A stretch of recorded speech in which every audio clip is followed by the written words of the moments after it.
И когда я говорю с точки зрения Каббалы, для меня не существует Путин, Обама и прочие все эти лидеры так называемые. Это просто зависит от системы сил в мире. Но эту систему сил определяем мы, народ Израиля, а не Обама и не Путин. То есть они для вас сила? Они для меня исполнители того, что мы закажем. Только лишь. И не более того. Весь мир исполняет то, что мы заказываем. Мы это кто? Мы народ Израиля. Свобода воли существует только у нас. Надо войти в систему управления. Это то, что объясняет нам наука Каббала. This is London Real. I am Brian Rose. My guest today is Дейвид Айк, the English writer and public speaker known since the 1990s as a professional conspiracy theorist, calling yourself a full-time investigator into who and what is really controlling the world. You're the author of over 21 books and 10 DVDs and have lectured in over 25 countries, speaking live for up to 10 hours to huge audiences filling stadiums like Wembley Arena.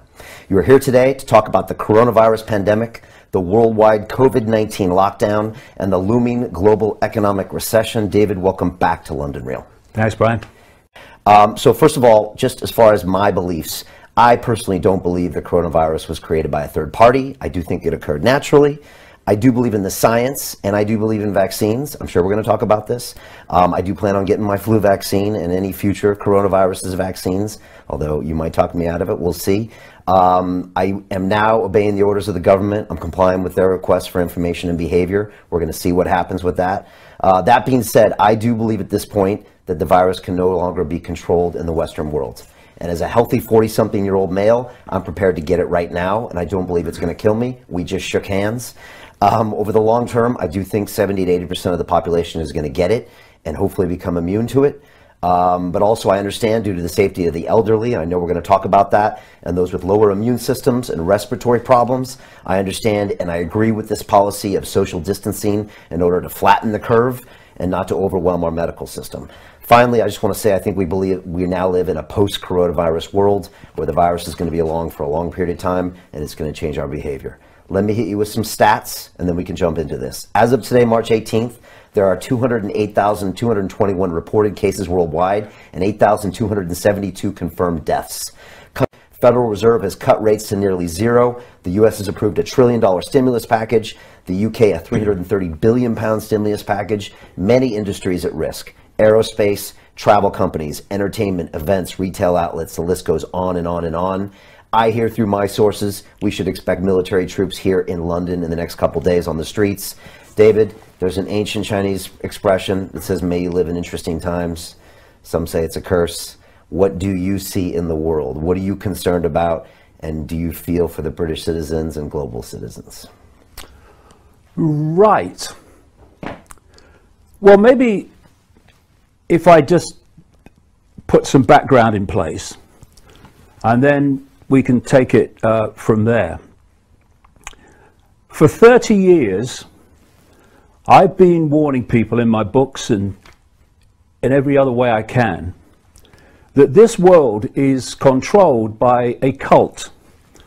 It's a cult that has no borders. It operates in all the, at least major countries, and in fact, all the countries in the end, and particular in those countries that dictate the direction of the world. So the cult will be at the core of the system in China. It will be at the core of the system in America, etc., etc., etc. And so what have I said in this 30 years that this cult wants? I've said, and I've said it in the chats we've had before, it wants to create a beyond Orwellian global state in which a tiny few people dictate to everyone else. I've referred to this as the Hunger Games society. And you can picture the structure very clearly. Picture a pyramid. At the top of the pyramid, you've got a tiny few enormously wealthy people that actually are connected to this cult. We now have a name for them. We call them the 1%. At the bottom of this pyramid in the Hunger Games society is basically the rest of humanity that is dependent upon the 1%. And in between the two, is a vicious, merciless police military state to impose the will of the 1% on the population and to prevent the population challenging the 1%. And this Hunger Games society is not classic fascism, it's not classic communism, although the outcome in terms of tyranny is the same. It is a technocracy.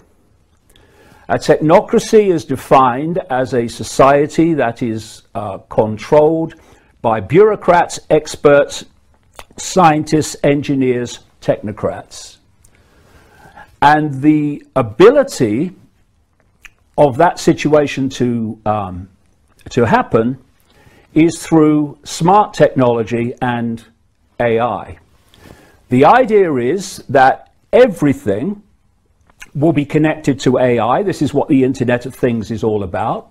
And if you listen to the crazies in Silicon Valley, they're telling you that in the period around 2030, a year that keeps coming up from all directions, we will have a situation where the human brain will start to be connected to AI. And thus, whoever controls AI will be connecting and driving the perceptions of humanity. And that can be done from a central point through this smart grid, global smart grid. So that's the structure that they want. They also want a society completely cashless, where everything is digital money, a single one world currency, which will be run through this smart grid. Now, in the same 30 years, I've been saying there are two major techniques that are being used to bring about that situation. One, I've called since the 1990s problem, reaction, solution, where you covertly create a problem, you use the unquestioning, pathetic mainstream media to tell the public the version of the problem you want them to believe. And you're looking at stage two, the reaction, for fear, that's the currency of control, outrage, whatever the problem is, and either a demand from the public that something must be done, or at least an acceptance from the public that things need to change because of the problem. And at that point, those who've created the problem got that reaction openly in changes in society, offer the solutions to the problems they have themselves covertly created. And those changes, step by step, take us further and further to that Hunger Games society. There's another version, which I call no problem reaction solution, where you don't need a real problem, you just need the perception of one, weapons of mass destruction in Iraq, and you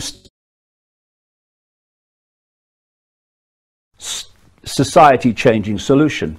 The stablemate of problem reaction solution is what I call the totalitarian tiptoe, where you start at A and you know you're going to Z, but you know if you go in too big a leap, people will look up from the game show and the latest Simon Cowell and say, what's going on, because the change is so great. So you do it in as big a steps as you can towards your outcome, but not so fast or big that you alert too many people to the fact that it's a pattern. What you want people to believe is everything is random. And I have this other phrase which relates to all this: know the outcome and you'll see the journey. If you don't know where this world is being taken by this cult, then everything seems random. Coronavirus, random. Climate change, random. Economic crash, random. But when you know where we're being taken, you know the outcome, this Hunger Games structure society, now the apparently random events become clear stepping stones to that outcome. Now, let's take all of that and apply it to the coronavirus and what's happening now, and let people decide for themselves if they think that the fact that the coronavirus hysteria ticks every single box of that outcome, that goal, whether that's a coincidence. I absolutely do not believe that it is. And, you know, you mentioned that you don't think that it was a created virus. But the fact is, whether it was or whether it wasn't, doesn't matter to the fact that once you roll this out, it takes on a momentum of its own. I agree with that. And therefore, what is unfolding was desperately predictable. And in fact, we'll get into this as we chat, two massive 1% organizations, one in fact 6 weeks before this virus came to light in China, were playing out scenarios and simulations based on exactly this scenario that's unfolding now. And what they said would happen is exactly what is happening, down to the fine detail. Okay, but the coronavirus is real and it is dangerous. You do believe that? Well, not as a black and white, no. Okay, but it is real? Obviously, there is a strain of this coronavirus, because there are many coronaviruses, which appears to be different. But if you look in terms of the danger is to a certain section of society. Do you know, mainstream doctors, I watched an interview with one in America only 2 or 3 days ago, and they're saying, well, just to put into context, 80% of people that are diagnosed with coronavirus have, and this is his quote, very mild symptoms. The ones that are in danger, and by the way, in danger from any virus, including the classic flu, are those that have compromised immune systems.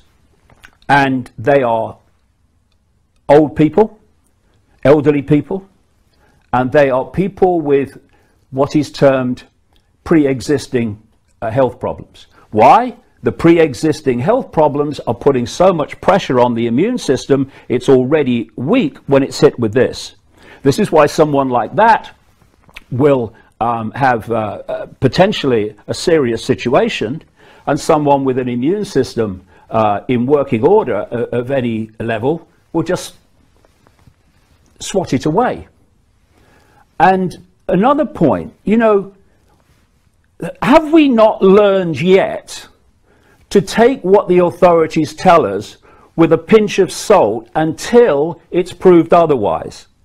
Do you know, there was a lady called Dr. Deborah Blix. She's the White House coronavirus coordinator.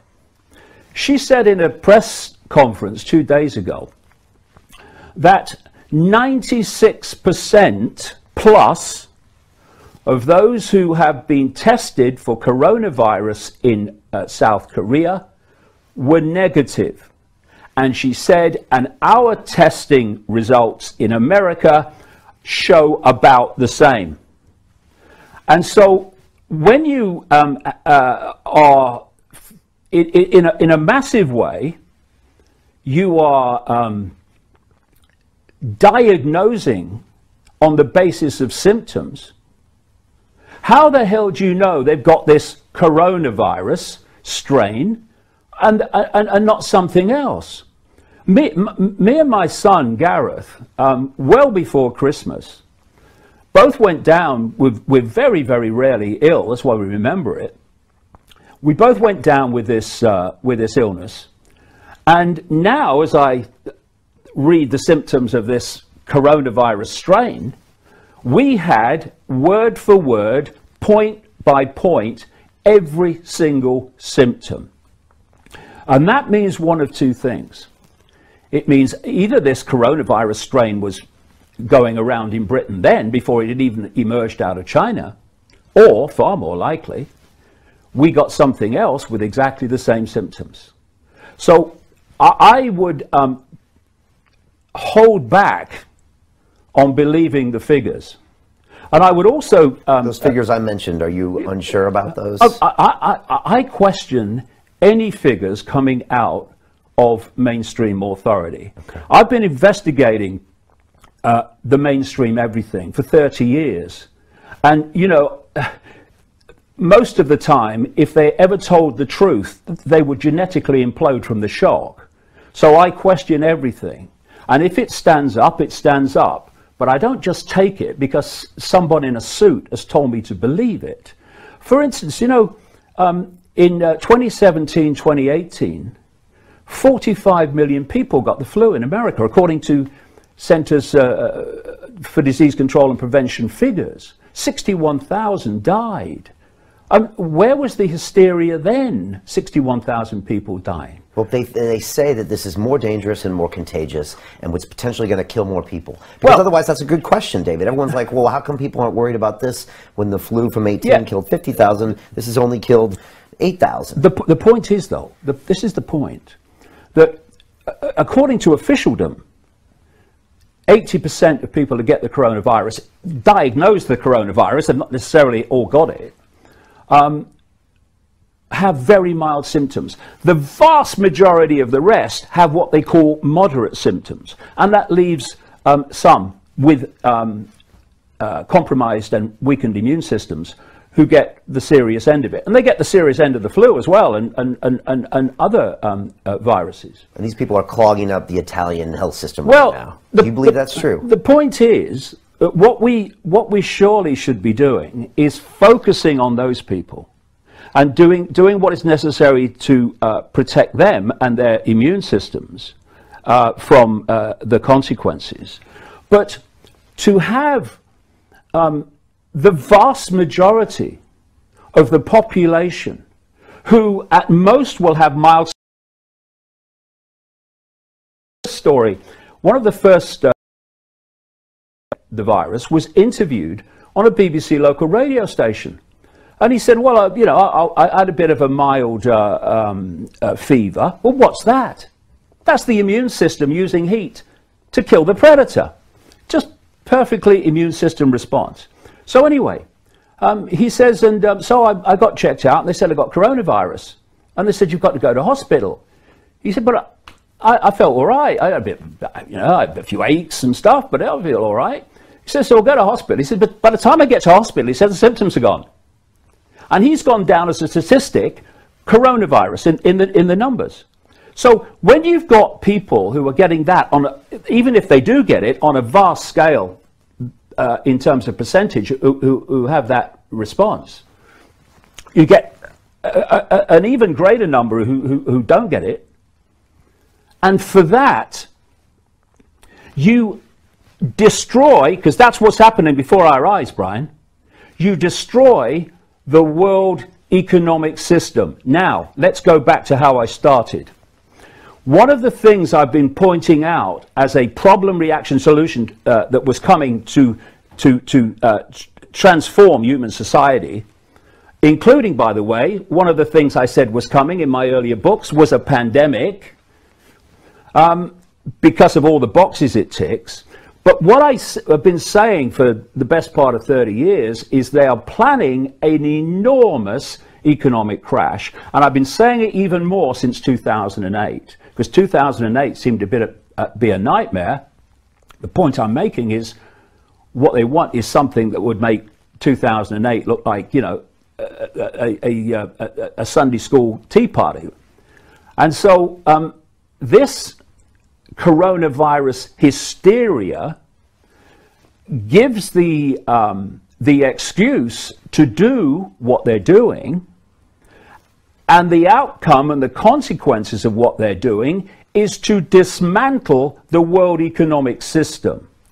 Now, another thing I've been saying, this Hunger Games society, I've been saying this for a long time, is designed to have no small business, no even medium-sized business, globally, just gigantic corporations that control and produce everything. Amazon is a classic example of what I'm talking about. What this coronavirus hysteria is creating is a situation unfolding by the hour worldwide that is destroying small business, family business, even medium-sized business, some even relatively big businesses too. It's destroying them. The big legacy of what is happening now will not be to do with health long term, it will be economic. I agree with you. It's going to be catastrophic. Now, here's the point. What happens to those people whose businesses collapse? What happens to all those people who were working for those businesses? For bars, for hotels, for all these businesses that have been targeted, don't go there, shut down. What happens to them? They fall into the bottom of the Hunger Games society. And what we're seeing now, every day, is this Hunger Games society coming closer and closer and closer because of what's being done in the name of protecting the people. I got news for you. You go deep enough into this system, they don't give a shit about the people. We are being asked to believe now that this system cares about old people. We must protect the old people. We must destroy the world economy to protect the old people. Oh, these would be the old people, would they, that have paid in their entire life through taxation and other means, and at the end, in their final years, they get handed a pittance of a pension which gives them the choice between being warm or being hungry. And what does that do? When people are going without essential things because the system doesn't care, and they're having to buy shite food because that's all they can afford. They can't have nutrients to boost their immune systems because they can't afford them, and the mainstream everything's not telling them they need them anyway. And at the same time, they're breathing in shit air, drinking toxic water and other drinks, being deluged with sugar, which has a phenomenally destructive impact on the immune system. All this is going on. We're living in an electromagnetic, technologically generated soup of radiation toxicity. And this system has allowed that to happen, has allowed corporations to do that. And now, having done all that, that's devastated the lives and the immune systems of old people, we are being asked to believe that the system cares about the health of the elderly. It doesn't give a shit. And I'm not talking about the nurses. I'm not talking about the doctors. I'm talking about that at the core which is driving this. And the idea that all these things are being done to protect the elderly, they don't give a shit about the elderly. The elderly are an excuse to impose the very society that I'm talking about. Now, if you look at when these things happen and great Orwellian, draconian things are put in place. Oh, we've got to do this because of the problem. Well, the problem eventually passes. This virus will eventually flatten out. But what you see every time, 9/11's a classic, they'll roll back some of it, but not nearly roll back to where it was before. The whole thing's moved on closer to the Hunger Games society.